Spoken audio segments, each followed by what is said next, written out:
Gen Z and even younger are like, they just want different. That's all they want. Like, if you're the same, they don't care. If you're different, you're cool. I want you. But then once you're different, you become the same and you have to do something different again. You have to keep evolving, right? That's why I constantly have a campaign like that going to bust out, be different, right? Welcome to Elevate Utah, Utah's #1 growth podcast. I'm Court Brady. I am Carlos Souza. And today we have Tyler Richards on with us. Yeah. Hello. Pumped to have you, Tyler. Thanks for having me. This has been awesome. Quick high-level introduction is Tyler is founder or co-founder? Do you have co-founders at Dev Mountain? I did have co-founders, yep. Co-founder of Dev Mountain, which had an 8-figure exit. Mm-hmm. I found that online, so I figured it was it's public knowledge. Public knowledge out there. When you get bought by a public company, everything becomes public knowledge. So, yeah. And how old are you? I am turning 37 next week. And so 36. How old were you when that happened? I was 28. When you guys sold? When we sold. Wow. I got lucky. Really lucky. Well, we're gonna talk about that. We'll let the listeners decide. Happy birthday next week. Yeah, thank you. Since Dev Mountain, you have gone on to be an advisory board member at Route, the CMO of Dirty Dough, the CEO of Trooped. Yep. And currently, you are the co-founder and general partner of Startup Ignition, which is where I first met you. Mike Query said, "Court, you got to go to this Startup Ignition." I went there, and you guys have a VC fund where you invest in Utah-based startups. Not solely Utah, but I would say like 80% of the companies that we've invested in so far are from Utah, and that's mainly because like our network, our deal flow, our connections are here. Right? And pre-seed. Pre-seed venture fund. It's a really early stage. We like to invest first checks into, and more specifically, tech ventures. So we do software startups, SaaS startups, and we like to be the first check, like institutional check. Like if they've raised 20, 30, 40, 50,000 from Uncle Tim or whatever, that's fine. But we like to be just the first one. The first real money into a couple $100,000. Yep, $250,000 to $750,000 checks. That's where you guys plan. Yep, that's what we do. So under $1 million checks. And what portion of the company are you guys receiving? That totally depends. When we look at a deal, we look at a couple of different factors, right? Like what kind of traction they're experiencing, what kind of revenues they're having. But we're investing so early, a lot of times that's not even there, right? Where, if you're investing in a year one startup, a lot of them aren't into revenues. Some of them don't even have product even built, right? They're still kind of validating or, figuring it out. But I would say that's where we like to enter is after a business has been validated, meaning like they've gone to their target market, talk to their target customers and know with a very high confidence, okay, if we build this, they will buy or they will come and use and, participate. That's where we like to get. So even if you don't have product, if you don't have revenue, that's totally okay for our venture fund. We like taking that early stage risk because where there's risk, there's usually reward, right? So early stage venture, what we like to do, we like to take big bets on big ideas and big companies and big founders and awesome teams. But obviously there's a lot of risk associated with that. But that's why we like to invest in a lot. In our funds, we invest in a ton of different companies. We don't concentrate that's why we do such small checks. We don't concentrate like $5 million into one deal. We'll do $500,000 into 30 deals, right? That's what we like to do. So we could go so deep. Obviously, from Tyler's knowledge, just from the introduction, I'm sure people know we could go in so many different directions. What we are going to talk through today is kind of your entrepreneurial journey. We want to hear a little bit about when you got the entrepreneurial bug and your exit from Dev Mountain and how you got this fund started. So we'll cover that for the first third or half of the conversation. And the last half, I called you earlier today and said, hey, what's the entrepreneurial business principle you want to talk about? And your response is how your marketing should evolve as your business grows was one of the things that you find interesting and passionate about and have expertise in. Yeah. I love that. I could use that. I think Carlos, when I told Carlos that, I was like, oh my gosh, this sounds amazing. So we're going to go through how people's marketing should evolve as their business grows for the last part of this conversation. Okay, cool. Then we're going to ask you the question we always end with, which is what advice would you give to your 25-year-old self? Ooh. So don't think too much about that now. Okay. You want it on the fly. We'll give you that on the fly. So starting out, were you always an entrepreneur? When did you know you were an entrepreneur? Yeah. So for those that don't know, my father has been an entrepreneur, and especially here in Utah, I would classify him as like one of the OG entrepreneurs and investors in the state. We aren't originally from Utah. I was born and raised in Seattle, and I moved down here when I was a freshman in high school. So I'm in some ways a transplant to Utah, but at the same time, like I've now been here for over 20 years, like 25 years of my life. So, but my dad grew up building businesses his whole life. He started in the yellow page industry, you know, literally printing yellow page books. I'm sure he talked about that when he was on the podcast with you guys, because he was a previous guest here too. And so I grew up around him, working a ton, building businesses, creating value at the office, you know, hiring, firing, you know, sales calls, sales teams, all of that good stuff he was doing. And his life looks so easy. You're like, yeah, I want to do that too. Well, it wasn't, but I saw the life that we had. Like, we weren't always like wealthy, but like I remember the days that, you know, he did create a lot of value and wealth for himself. Like, he took a company public, and that I literally remember him going and buying a car like that day. Like, it was like, oh, out with the old blue Aerostar minivan and in with a brand new Lexus SUV. Like, you know what I mean? I was 10 years old at the time when he made that kind of money, but I could see the benefits of being an entrepreneur. I could see the ROI of putting in the years of work, even at a young age. And he was always encouraging of that, right? Like, instead of having and sitting down and having, you know, family meetings or lessons about being a good person or, you know, being kind to others or listening to your teacher at school, our lessons were about like credit card and debit cards, you know, the difference between, you know, a C Corp and an LLC, like that. Those were the lessons he was giving me, because he was an entrepreneur too, and he wanted his children to kind of follow that path. And I would say out of all of my siblings, I probably followed it the most, because it does take a type of personality to be able to take on the type of risk that you take on in an entrepreneur's life. And like, for example, my older brother went and became an attorney because he's very risk averse, right? Like, he looks for the steady Freddy, that 9 to 5, something that can give him the security that he needs for him and his life situation. Whereas, like, I knew from day one, even before I went to college, I was like, why do I need to go to college? Like, I'm never going to use this degree. And I haven't to this day. Like, I've never gotten out my credential from my university and say, oh, hire me because of what I've learned at the university. I went to university not for the degree, but for the education, for even like the soft skills that come from it. But I knew even before entering my education, you know, life, that I was just going to be an entrepreneur from day one. And so I had been. Talk to me about your transition. So we share some past rivalry. I was at Aptiv or Altera while you were at Vivint doing door-to-door sales. It's really, really hard when you're good at sales to get out of it and go do this entrepreneurial path. If someone's listening to this and they are in that grind and making a lot of good cash flow, but they have the entrepreneurial bug, what advice do you have for them? So I literally sold door-to-door sales for one summer, and it was literally to make a leap into entrepreneurship. Like, that was literally my goal. And I was okay at sales. I was not like one of the best persons knocking doors and, you know, getting these awesome goals and, you know, making a ton of money from it. But, I did okay. But I knew it was kind of like a means to an end there. You know, I was like, okay, like, I'm going to do this for a little bit, and then I'm going to go and do the actual startup that I want to do.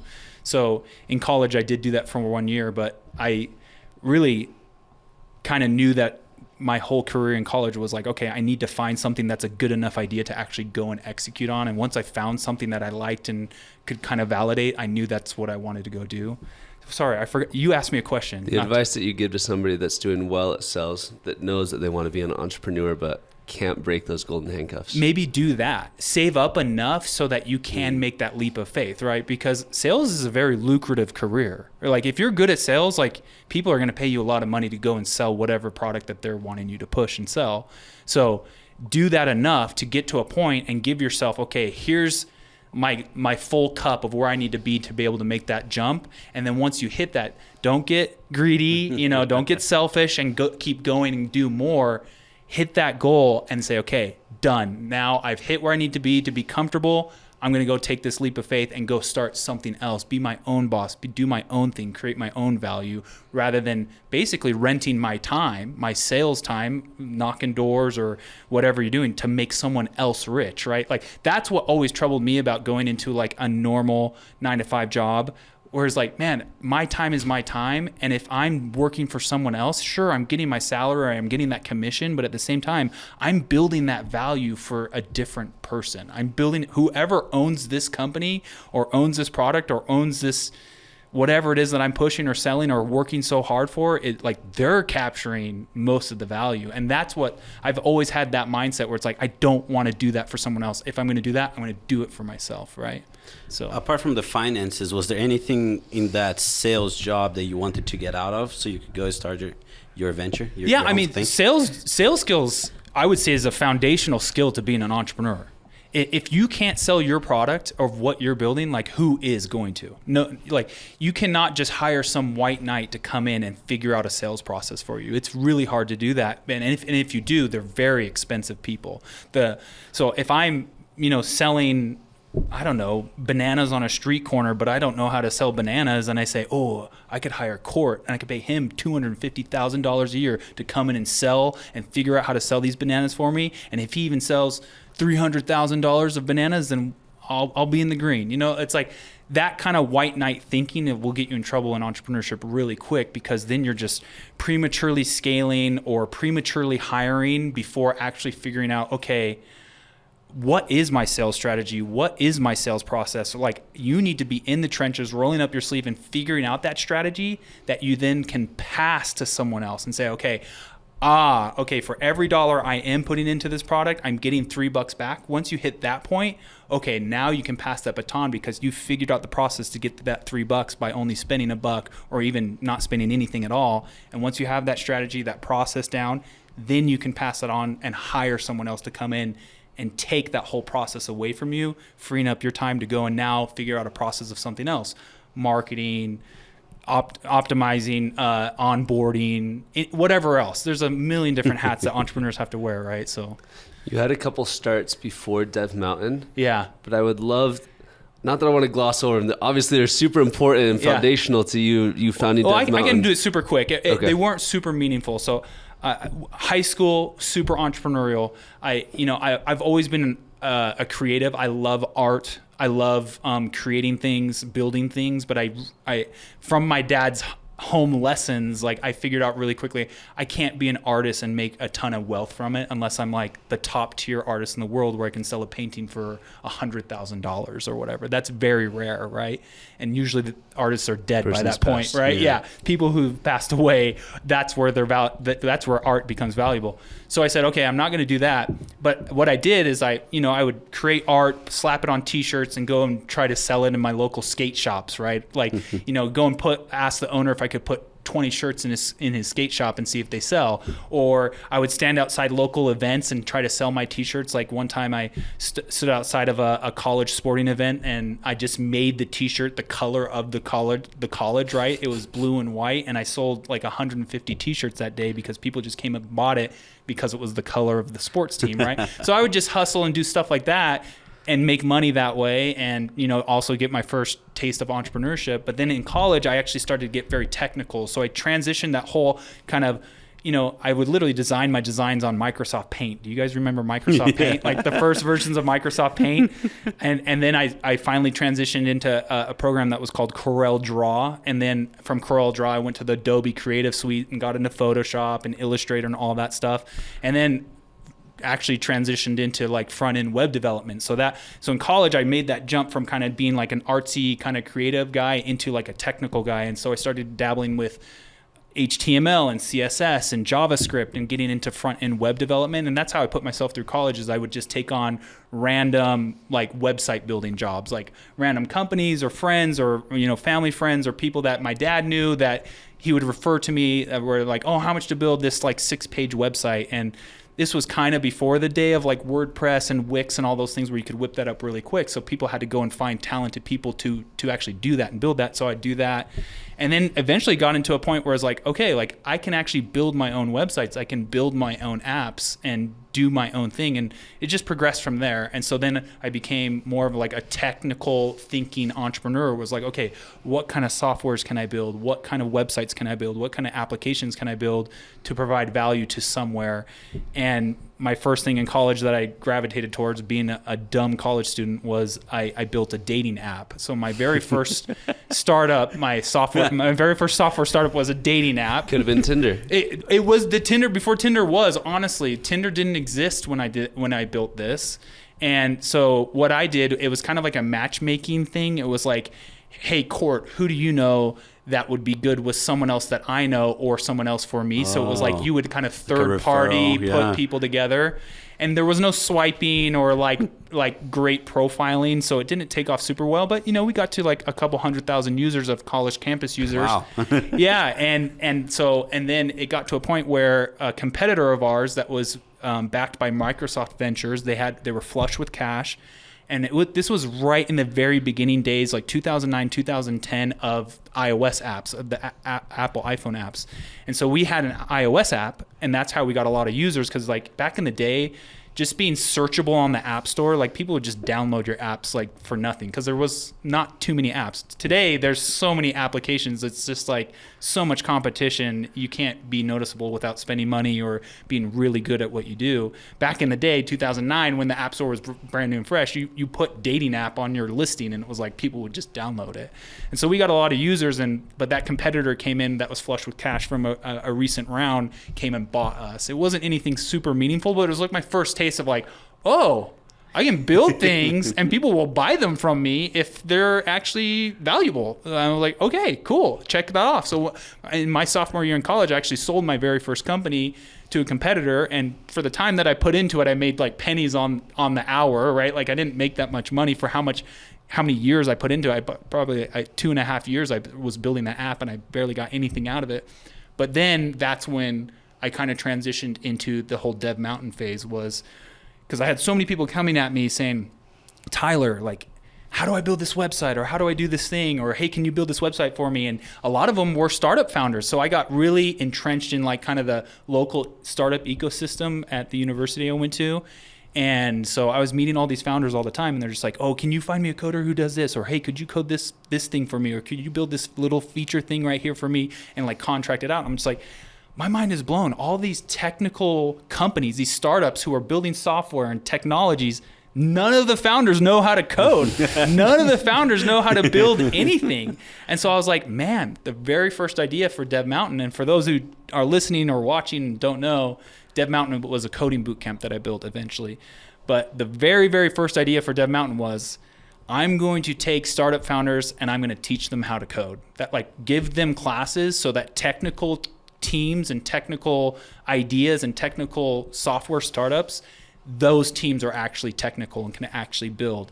And so literally I bought a $9 domain name, slapped it up there, and I said, hey, I put it on my social media, and then put up the website with an application form. So like, hey, if you want to learn to code, November 13th, I'm going to hold coding classes. It'll be once a week for like 10 weeks. And I'll teach you how to code. And I partnered up with another guy who was a very seasoned developer. And before we knew it, we had like 100 applications for that class. And the rest was history. It just snowballed from there. When we sold, we had 11 locations in the Western United States. We were doing thousands of students at a time simultaneously. And it grew into a small little university, basically, a coding boot camp or a coding school that was just teaching people how to code because it's in such demand, right? And it still is today. I'm not affiliated with Dev Mountain anymore. We sold it in 2016, but it's still going today, still running today. Got bought by a really large education company. So, wow. Yeah. During this process, we get to hear, it's amazing. Yeah, just started with easy. You didn't never use the word easy, but yeah. Maybe I simplified it too much. Yeah, simplified it. And we get to this point, we sell for $20 million, and it's great. And now we go on and do the next thing. Yeah. Can you share one or two experiences where you're like, you or your partner were thinking, what in the world have we gotten ourselves into? And how do we get out of this? So many of those. Almost every phase of the startup, it was that way. Like I can remember hiring our first team members. It's like, how can we ever afford paying salaries? Like, as business owners, like HR is your biggest cost. Like salaries are so expensive, but like, I just remember like saying, oh man, my budget is, this was back in 2011, 2012, 2013, salaries were different from what they even are today with inflation and what's been hitting, the startup ecosystem. I remember saying like, I can only pay someone $45,000 to come and do X, Y, and Z. And it's like so hard to find someone to fit that budget, and I was like, oh man, I literally can't even go up to $48,000 on a salary because like those $3,000 I can't even afford, just things like that. But I think one of the biggest times when we were a lot more mature and when we were expanding, again, when we sold, we had multiple locations. And this was one of the times when we were going to end the year in the green, really, really good profits. And so we said, hey, why are we just going to sit on these profits? What are we going to do? Just disperse them out to ourselves in the ownership group? What should we do with this? And we decided, hey, let's make a jump, go out of the state of Utah, go and put our first location outside of the state of Utah. And we're going to go to Dallas, Texas. And so we decided, okay, let's go drop a location. Because our coding classes were physical classrooms, like, whiteboard, projectors, desks and chairs and seats, and, teachers and mentors on campus in a classroom, right? With breakout rooms. Like we had to buy a lot of square footage. It was very dependent on like, actual square footage. And so we went to Dallas. Like I flew down there, found an awesome space downtown, decent deal, started hiring like a program manager for that location, doing all the necessary things to do an expansion, do a new location. Long story short, basically fast forward like 4 months, all that profit we thought we were going to have at the end of the year, we actually had overspent, right? Like I didn't stay close to the finances. Stars were in our eyes. We went bigger than we needed to, more marketing than we needed to get that location off the ground. And come November, I wasn't going to be able to make payroll first week of December. And I realized this like in November, like 30 days to go. And I'm like, I'm going to have to lay off like 50% of the people at Dev Mountain to make this payroll. Or I'm going to have to go find like a massive loan. I remember like $350,000 in like a month I needed. Like I just wildly overspent. And so we were going to be in the red. The second me and my team realized this, we were just like gutted, right? Like I remember like going home to my wife and like literally curling up in a ball and like, dude, we're screwed. Like Dev Mountain's over. Like we are going to have to fold up shop. Like, that kind of feeling, that pit in your stomach. And I had it for like 6 days until finally my dad is, he's a great guy. He knows his stuff. And I'm lucky enough to have him in my back pocket. I went to him and I'm like, dude, look at what's going on.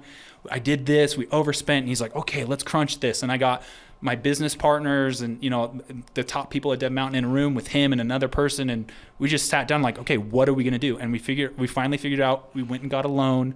We found this place out of Austin, Texas back in the day.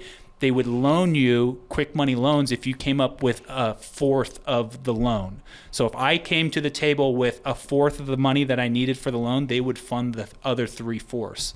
And so I went to my dad's network and some other wealthy people and said, hey, I need you to give me $50,000 each, and then I can go to this other loaner and he'll give me the other 3/4 of the loan. And they're like, okay. And I raised it real quick, did that in like 5 days. I still had to lay off some people. I got that loan, but that was the loan that we determined, okay, we could lay off this many people, but then that loan will hold us good for the next 2 months until we get more money coming in from that new Dallas location and all the tuitions and everything coming in. Anyways, those kind of situations are just gut wrenching, right? And like, but here's a good, I'll end this story on a good note. Literally 8 months later, we sold the company. So we were in the red, going to die. 8 months later, sold the company for 8 figures. So it's like, that's startups. That's entrepreneurship. It's like, oh man, one day you're down in the dumps. The next day, a new deal comes in, a new breath of fresh air, and you're on the moon. So it's just like, keep going, keep pushing, keep figuring out. And startup founders need to be like cockroaches. Just don't die. Because if you can just survive, that's half the game. And you're going to win, right? That's what, if you're actually providing value, experiencing traction, if you just survive, you will win at the end of the day, I forgot how we had Tony Horsley. He's a partner at, Rock Creek Capital. They're a growth capital firm here. And he has a phrase for survivability, but he says there's such a premium. Like you get a premium if you can just show that you can survive. A lot goes into that though. A lot goes into that, right? Because it's not just about surviving. You can't just twiddle your thumbs and survive. You have to be like pushing and grinding to survive, right? So you have to fight to survive. I went golfing like last year with a very prominent entrepreneur in the state here. He was the for all you Utah listeners, one of the biggest exits prior to Qualtrics, which sold for like $8 billion a handful of years ago. But prior to that, one of the biggest ones that kind of kicked off the whole Silicon Slopes movement was Omniture. Omniture was a web analytic company here in Utah, very famous, and the technical co-founder of that I know really, really well, and he's become a very personal, great friend and mentor to me. His name is John Pastana. And John Pastana, I went golfing with him like a year ago, and out on one of the 16th tee box, I'm like, John, what is if you could summarize and give one piece of advice to, because he sold, that was like a $2.5 billion exit for him. I think he personally made hundreds of millions of dollars, right? And so he's a very wealthy, smart dude. I'm like, John, for the new budding entrepreneur, what's like the one piece of advice you would give? And he said the exact same thing. He said to just survive, to just last, because he said, you don't understand how many entrepreneurs I see raise so much money even, or be on the precipice of success, and they kind of raise the white flag, or they overspend and they never come out of it, or they raise $500,000, $1 million on a seed round, and in 2 years they have nothing to show for it, and it's all spent, right? So he's just like, that's dumb entrepreneurship. That's dumb founders. You need to make a penny stretch. You need to survive and make it last, and then you're there ready and willing and open to whatever opportunities come. If you shorten that timeline, opportunities can't fit in there. If you elongate that timeline, more opportunities can come in, right? So, and that was his piece of advice too. And I hear that all the time, and I reiterate that 100%. But again, it goes into, not overspending, being smart, not prematurely scaling, not do like a lot of people say, just survive, but a lot goes into just surviving, right? There's a lot of principles and methodologies and tactics and strategies that go into that. I love that. Yeah. My nerd is coming out, and I listened to an astrophysics book on Audible a little bit ago. I love it. And they were looking, I think it was a Carl Sagan book, and they were looking into life being in other galaxies and talking about the concept. Oh, and their entire premise... You can go deep into that kind of stuff, and it hurts your brain. It does. Their entire premise is, could this galaxy possibly have life? And the biggest correlation was, has it had enough time? Yeah. Have there been enough rotations in that galaxy for the likelihood that life was actually created to exist, which is similar to what we talked about. Has there been enough time in your entrepreneurship life to even experience opportunities and success, right? Or have you shortened it so much that like opportunities can't even creep in, right? That's half the game for sure. Could you talk a little bit about how you found purpose after your exit? Yeah. I was kind of dumb after my exit. I mean, I was young, right? And I still am young. I like to consider myself young. I'm 37. I'm 37, turning 37, 36. But I made my first $1 million at 28. Like, that doesn't happen to a lot of people. Yeah. And I had a lot of good mentors in my life. And again, I keep going back to my dad because, I saw him create and generate and hold on to wealth really well.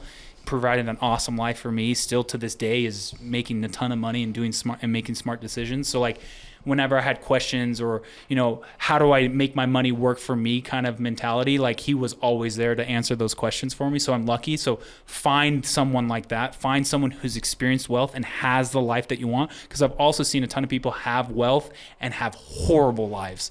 Like divorces or, children that hate them or just family members that despise them, right? Like so find someone that has the life that you want and not just wealthy, but also the actual life, the relationships that you want, and go and talk to them and ask them. And that for me, that was my dad, right? Because I have a great relationship. All my siblings, we all have a great relationship. Our family is very, very close. And so I saw what he did. And, if I ever had questions, I'd just go and ask him like, oh, should I invest in this or do that? But I've seen money literally completely shatter and ruin lives, and not just third parties, like within close relationships to myself too. And so I feel like to stay grounded, it's more about finding like the next thing for you, and whether that's entrepreneurship and another startup again, or if that's charitable things, or if that's religious aspects of your life or spiritual aspects of your life, or even I don't know, just investing. I I have now turned to investing, right? I'm in the venture capital game. I run a venture fund. And so for me, I haven't gotten back into operating per se, like starting my own startup and doing that again. For me, it's like helping a wide and broad spectrum of startups through venture capital, right? And mentoring and advising and helping and shedding light into areas for all these founders, or, you know, teaching them principles or methodologies or stuff that's worked for me as an operator, and then also providing capital to them to push their ideas and their ventures further. But yeah, when I sold, I definitely had like the Midas touch mentality. It was like, oh man, just coming off of this awesome exit, anything I do from here on out, I know what I'm doing. Like, I'm going to experience this again. Oh, now I'm not just that much money. Now I'm going to go for the hundreds of millions of dollars exit. You know, I had that mentality for a while, because it's kind of hard to get out of that, because when you experience such a good high, you do think it's going to last forever. I haven't really ever done drugs, but I got to assume that's what a druggie feels, is like, oh man, this high is so great and it's going to last forever, but then they come crashing down.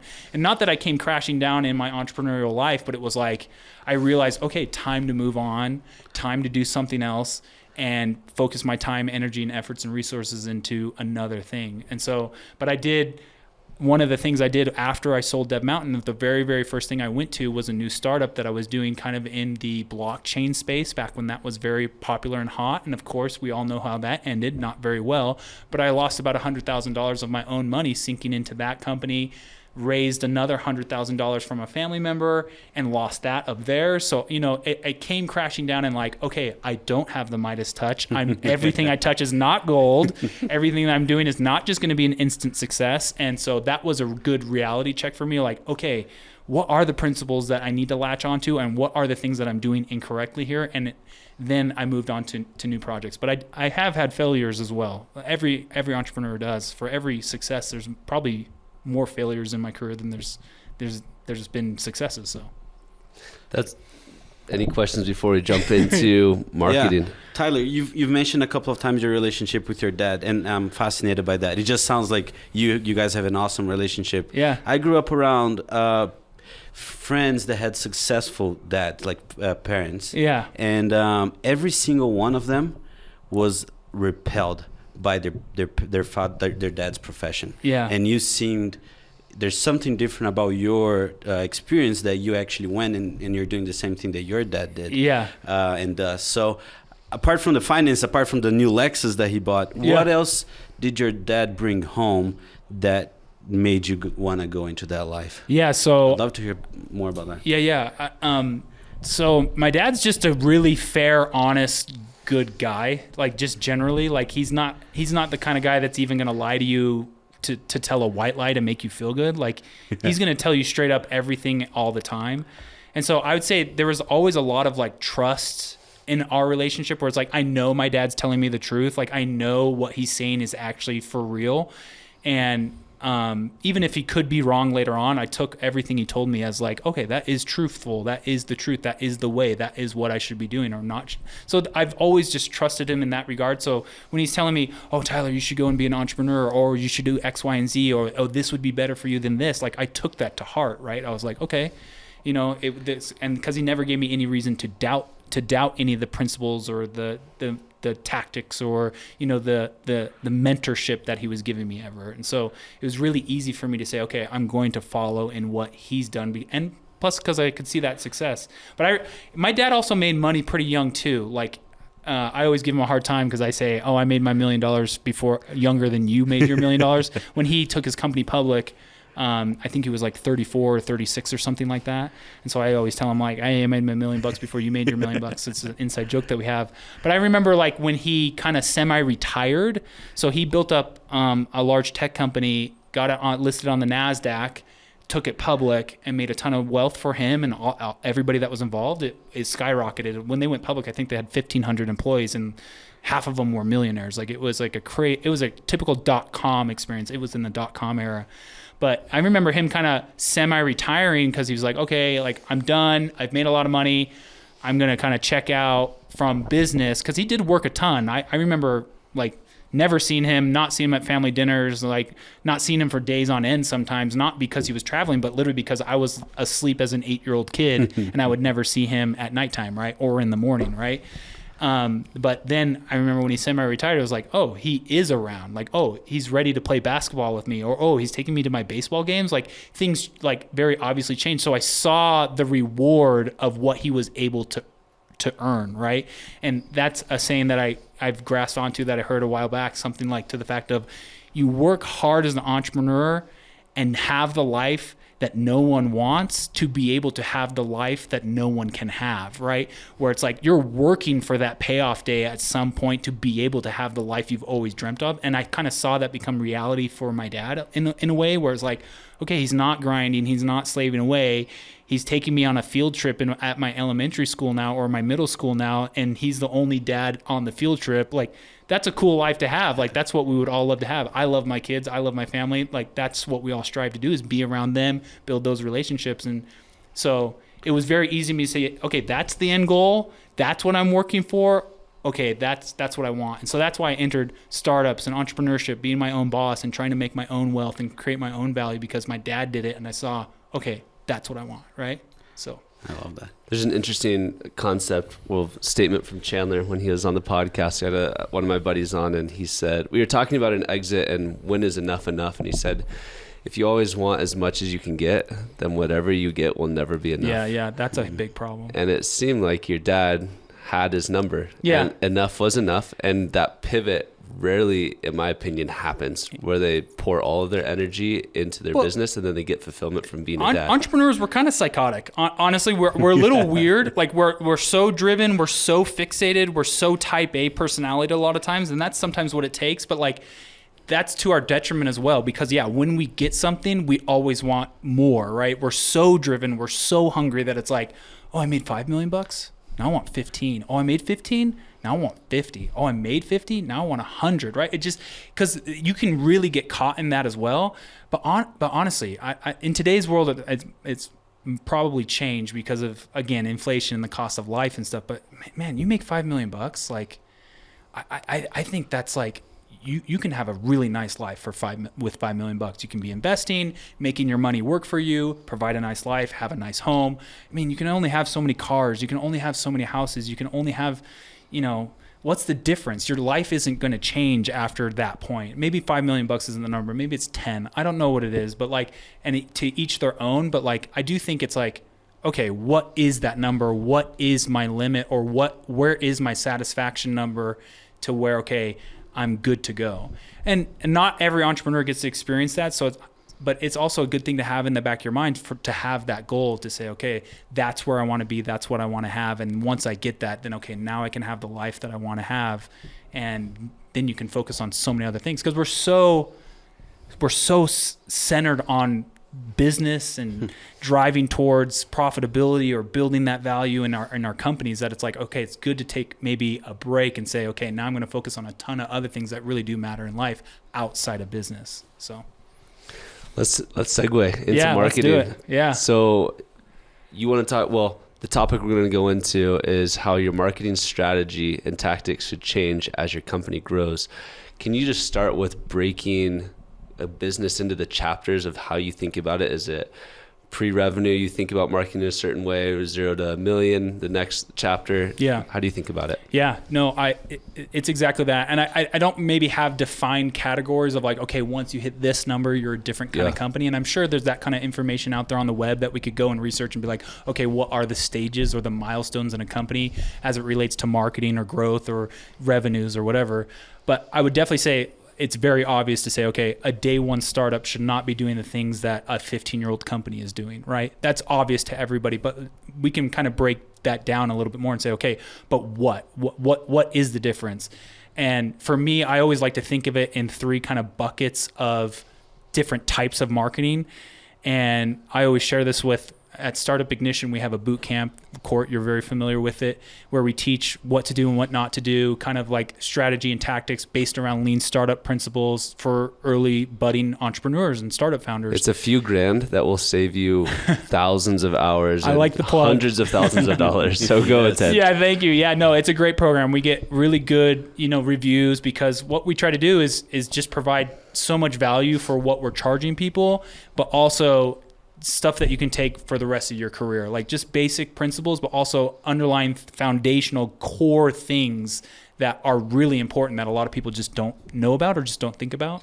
And I like to share this in the boot camp, and the marketing tactics are, we have underground marketing, on the ground marketing, and overground marketing. And that's the way I like to think about it. Underground marketing is like the kind of guerrilla tactics, right? The things that you can get for free or that just take time and effort, right? Versus on the ground marketing, which is kind of the virality or the referral or the word of mouth marketing that needs to be happening in a startup.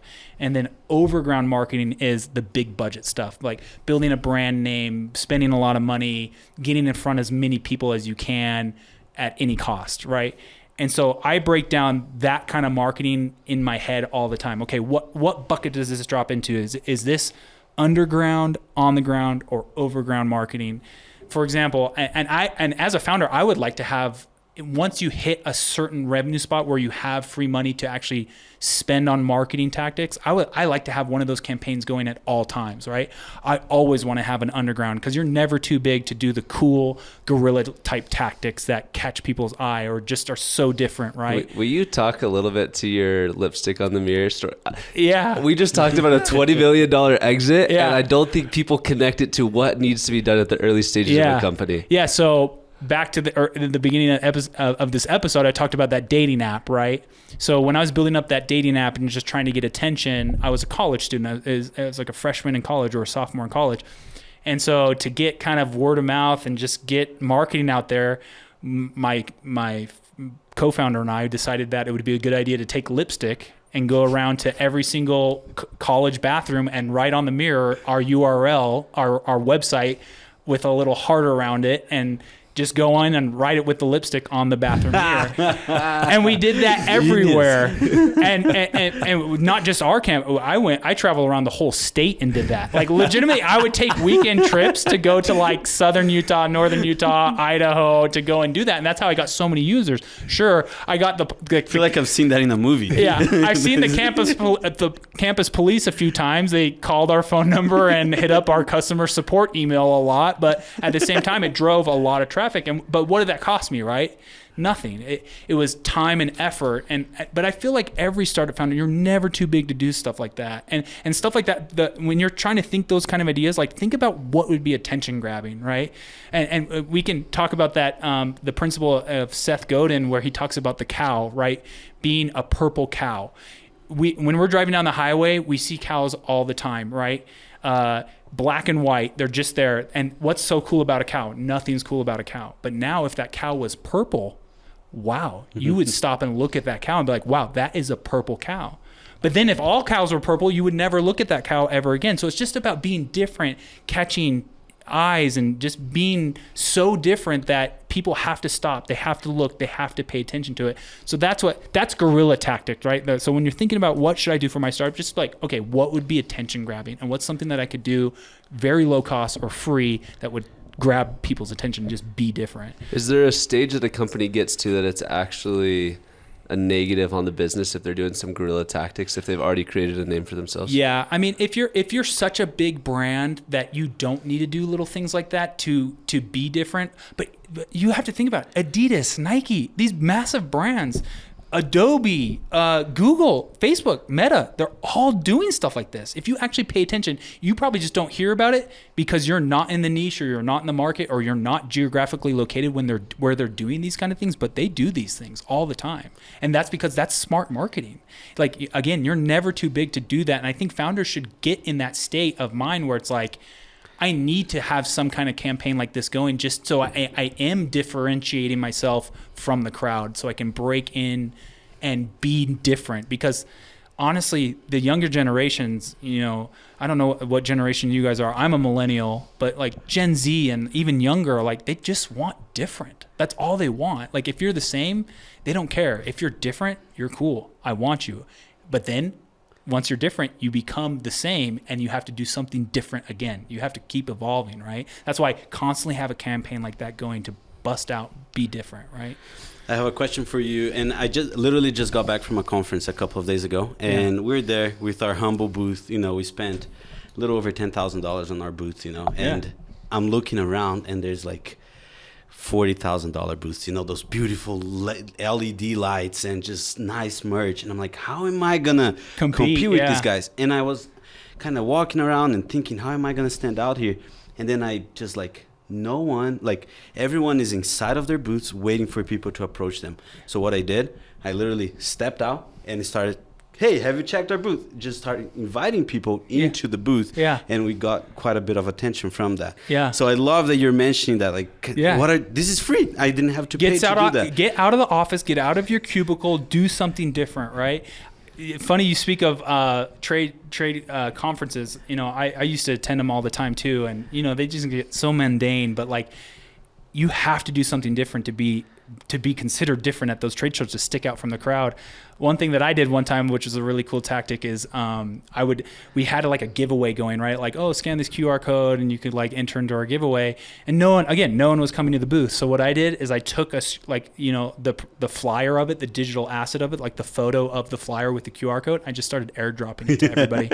I just went around the whole conference, and any airdrop I saw, just boom, boom, boom, boom, boom, boom, boom. Dude, we got like 2,000 entrants to that giveaway. And I was just like, dude, that's awesome. And I've used it like 3 times since then too, just to like get people's attention. Sure, like again, like writing lipstick on the bathroom mirrors, like, is that bad? I don't know. Like, should I probably not be doing it? Yes. Should I not be airdropping people random things? Probably yes. Like maybe there's a little bit of boundary pushing on those things, but at the same time, it's different, right? And you're breaking that barrier, and you're catching attention, and you're pushing people to your product or to your business. So again, guerrilla marketing tactics, I love them. That. They're so fun. I love that. And my question for you there is, sometimes I do feel like there's a lot of marketers just competing to be the loudest, you know, the brightest. How do you balance that with adding value?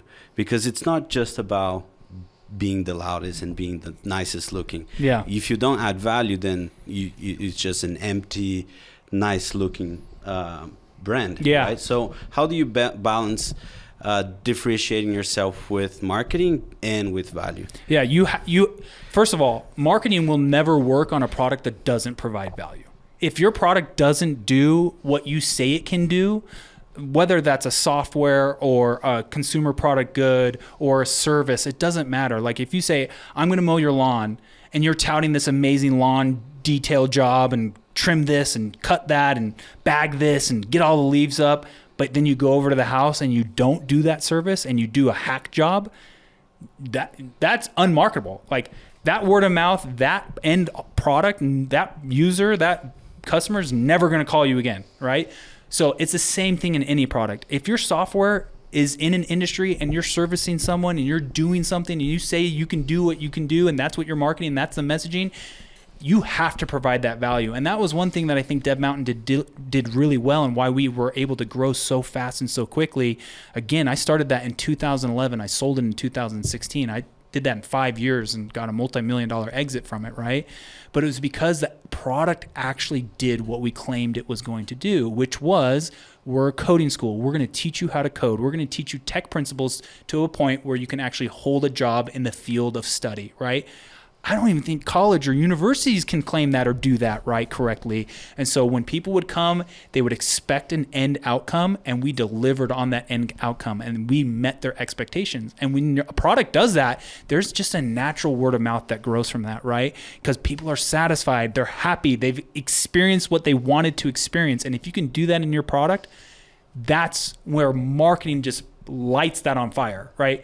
So if that doesn't exist in the very beginning, you're not going to have any kind of successful marketing. You can put a lipstick on a pig's lips for a little bit and trick people, right? I can build this awesome brand. I can have these awesome marketing tactics. But then what am I marketing, right? If it's an app download and I'm going around and writing lipstick on bathroom mirrors, and they actually go to the URL and they actually download the app and they actually register and then they use it and it's a dud, that's not successful at all. So whatever you're pushing, whatever you're actually marketing for has to be valued.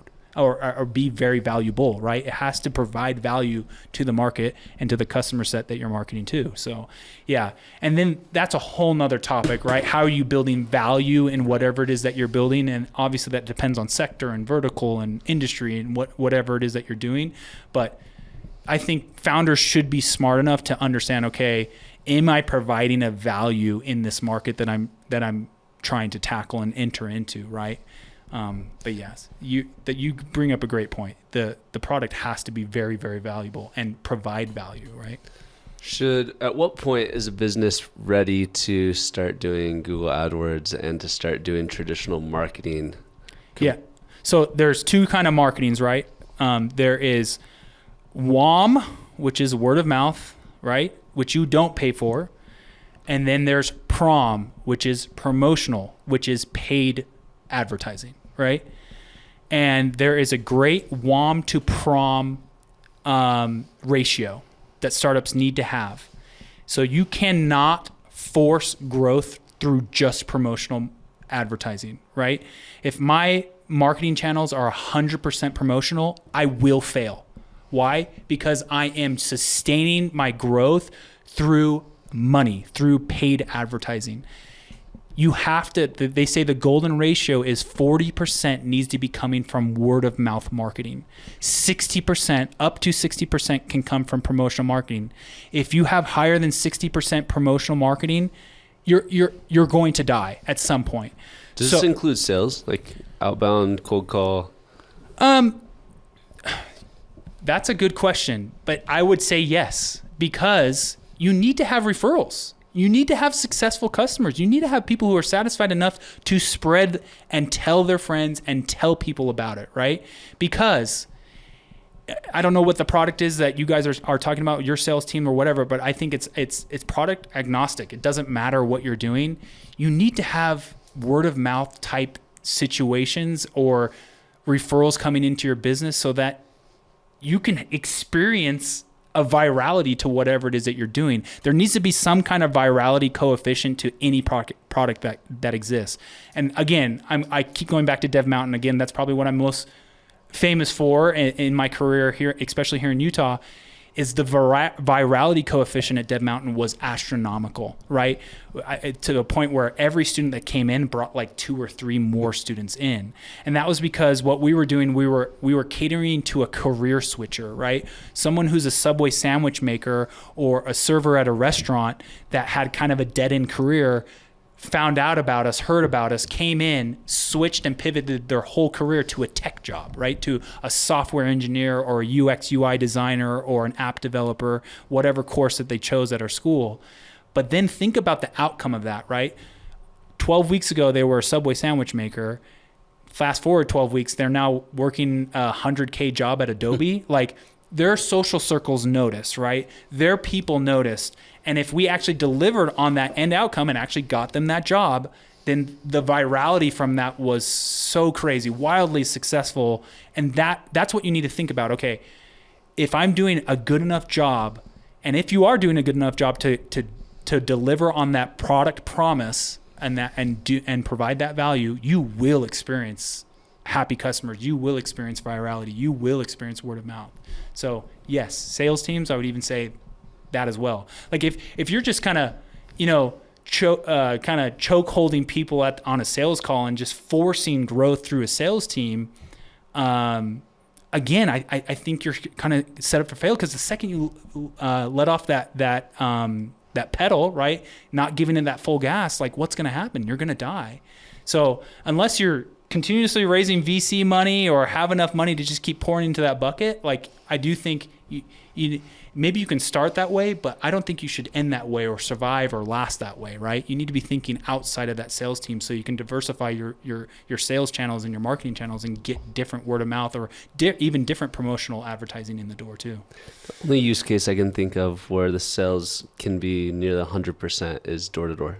but you are able to have almost that. But even those guys are experience. experiencing referrals too, though. I feel like, I feel like half the salesmen that come to my door, when I say no, they're like, do you know anybody else who could use this? Do you know anybody else that could do blah, blah, blah, blah, blah. In one way or another, it's coming from a non-paid way. I don't know. But yeah, maybe I need to look that up. I can't even remember the author of the guy that came up with this WOM to PROM ratio, but just go Google search WOM PROM ratio and you'll find it. And there's a whole David something, I can't remember his name, but he has a whole article on it and he goes into depth about it. So I'm sure he touches on, okay, what about sales team? Does this apply to sales team or not? So I need to fact check that. The reason I love the focus is because you can make a successful business with this premise. You can create a successful business by doing free activities that take effort to do your guerrilla marketing, your underground, and then you can create a product or service that adds significant value. And even if you're not getting any promotional growth, you can grow your business and then you can bring on somebody to do the promotional growth and just expedite that process. That's how you grow. That's how you grow, right? It is, okay, if you're starting with all promotional, move into word of mouth. If you're starting with all guerrilla and word of mouth, move into promotional, right? That's just adding more to the growth and the J curve of a startup. So yeah, and that's why I always say, okay, these 3 buckets of under, on, and over are really important to have. A successful business needs to be doing all of them at all times, right? And we haven't really gone over the overground marketing, but those are the most obvious ones, right? Like it's like, these are magazine ads or billboards or paid promotional advertisings or sponsorships or influencers or whatever it is, all the things that you're paying for. And those are still important. A lot of people are like, Tyler, why do I need a billboard? Like that $5,000 is well used over somewhere else or doing something else. No, I would argue that, man, establishing brand and awareness through those kind of traditional channels and markets is honestly when I saw my brand just take off. I literally remember the day that I was hiring for a position at Dev Mountain. I can't even remember what it was, someone on our admissions team, and he came in and sat down and I'm like, so tell me about yourself. And he's like, and he just started that conversation. I've always wanted to work at Dev Mountain. I can't wait to work. I want to work here so bad. I'm just like, I'm checking myself. I'm like, did he just say he wants to work it? You know who we are? Like, you want to work for us? Like, that was a crazy moment as a founder to understand, okay, how is he finding out about us? How are we a destination, like, career spot for people? And I think a lot of that is through these overground brand building marketing channels that maybe they're not driving direct sales or subscriptions or sales jobs for you, but they're establishing other parts of the business that are equally as important, which is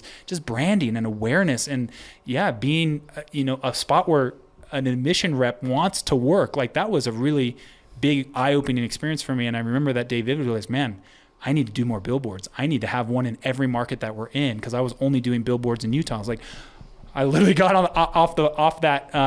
of that interview, and I'm like, I'm going to buy a billboard in Dallas. I'm going to Phoenix. I'm going to Minneapolis. I'm buying billboards everywhere, and that changed a lot for us. So when you can afford it, those big brand activities are really important too. I have an unfair question for you, because it's creating a scenario that doesn't exist and asking you what you would do. If you had a company come to you and they had been doing this guerrilla marketing and they had really good word of mouth, but their product or service wasn't necessarily searchable and they hadn't proved this LTV to CAC ratio that was attractive for you guys, would you invest in a company like that? It would depend.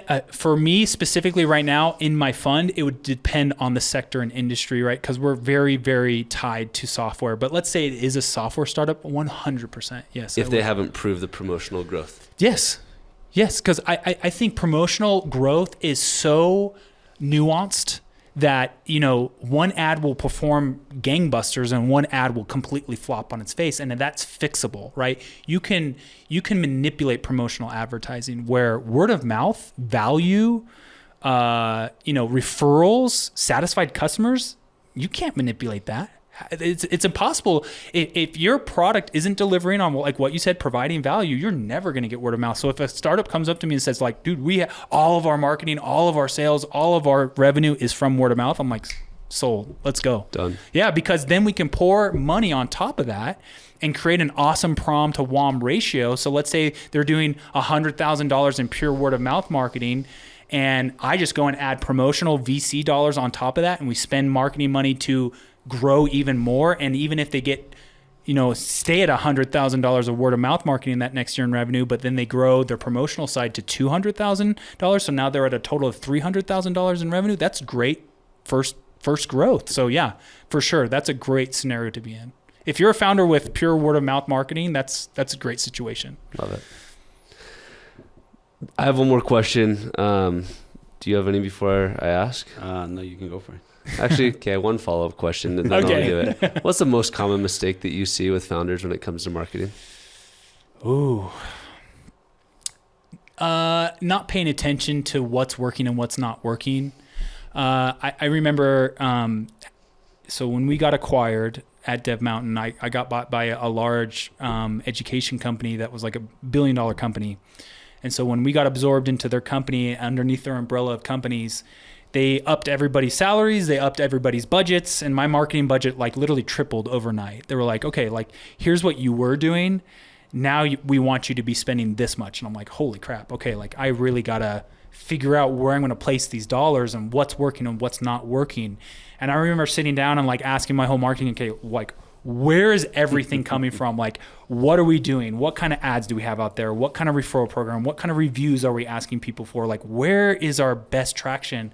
Because wherever the best traction is coming from, where the best successes are, that's where you need to be doubling down. And things that aren't working, get rid of them. Don't let them churn. Don't let them just sit there and sit idle for too long, because that's how you waste precious dollars, right?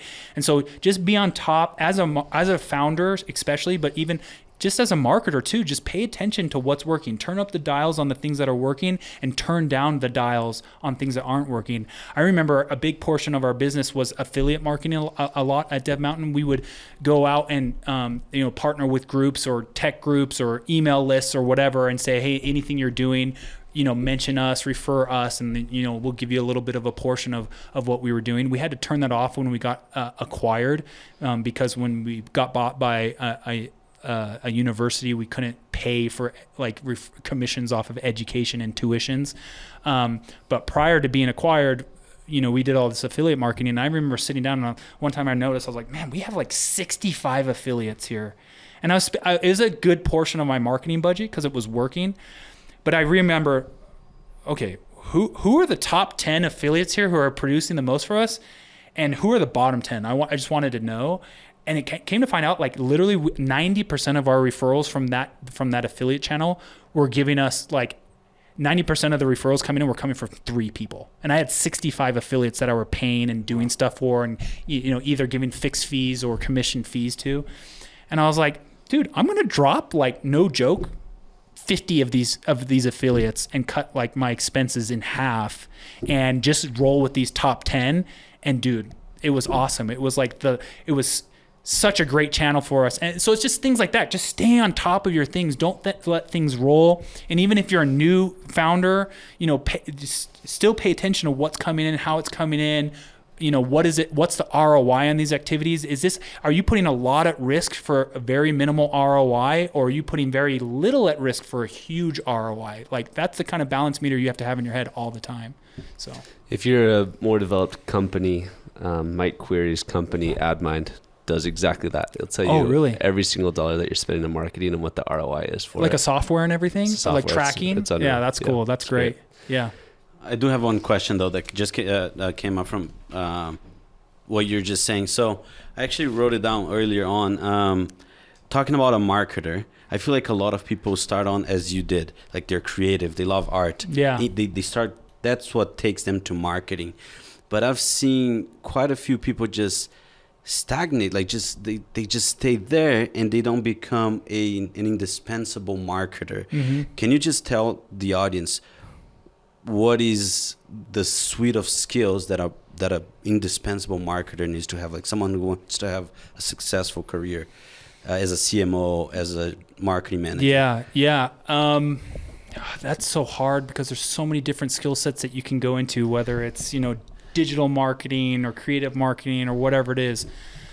Oh man, you kind of caught me off guard here, but I would say just being a budgeter is really helpful. If you're looking to go in and be a CMO of a big brand or a big company, you have to be financially savvy because you're going to be in charge of massive budgets, right?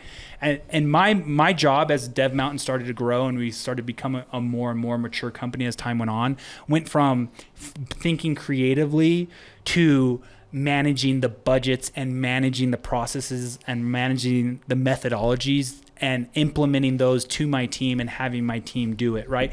So that if you want to be like top level C-suite, VP level type marketer, you need to start thinking, what can I do? Or, what is a tactic that, I can do to, okay, where are we putting dollars? What makes the most sense? How can I enable my team? How can I implement these strategies to my team to get the most out of them, right? So just thinking in a financially but budgeted and also just team management mindset rather than a creative or me mindset, right?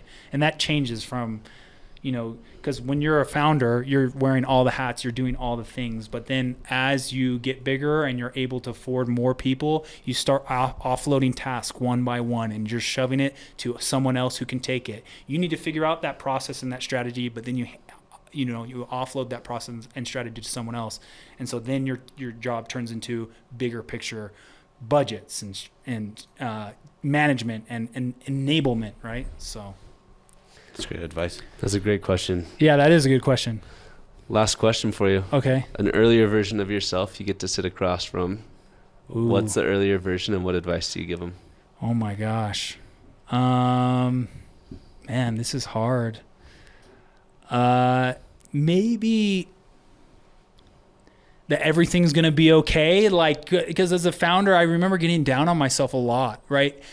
Kind of being a founder of a startup is like, and I know this sounds really cliche, but it's just like you kind of get in your own head a lot of times. Like, I remember graduating from college, right? And I was building a startup in college and I was fortunate enough to have sold that startup in college and kind of exit it when I was in college too.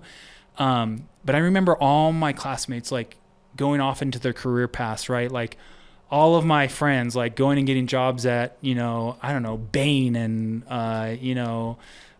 huge accounting firms or going on to law school or whatever. And I remember just doubting myself, like, am I making the right decision? Like, am I selecting the right career path for myself? Like, is this smart of me? And even though they were only going and getting like $45,000, $50,000, $60,000 jobs, at the time I was like, man, they're making money and I'm not making anything. Like, am I setting myself up for failure? So I remember like in my 20s really thinking to myself, like, am I making the right choice? Like, am I going to be okay?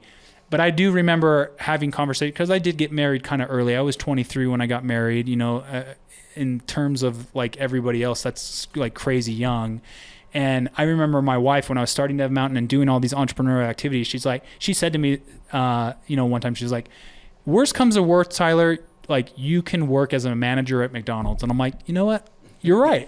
Like I'm competent enough to be a manager at McDonald's. So if worst comes to worst, I can go get a job at McDonald's and at least provide some form of living for my family. And I was like, when she said that to me, it kind of unleashed like, okay, I can go take whatever chance, whatever risk I want.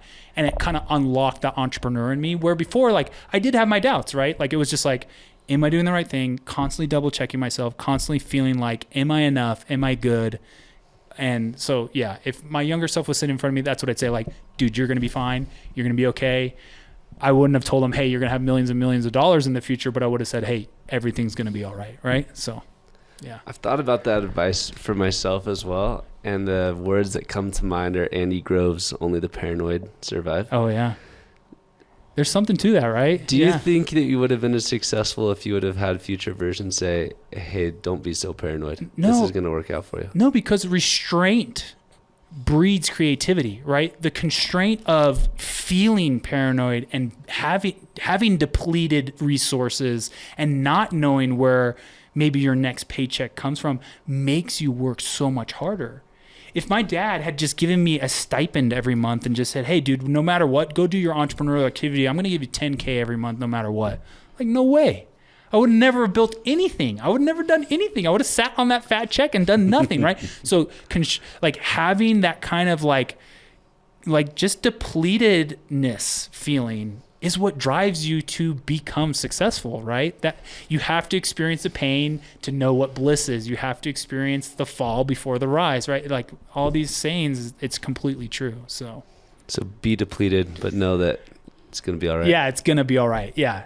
I would not have handed my younger self like a $10,000 check and like, here you go, buddy, get through the hard times, right? Like I would have said, it'll be all right. Keep going. Yeah, for sure. Tyler, this has been amazing. Bro. Yeah, thank you. This has been awesome. Yeah, you guys are great. We've loved it. Thanks, Tyler. Yeah. Nice meeting you. Yeah, you too. Awesome.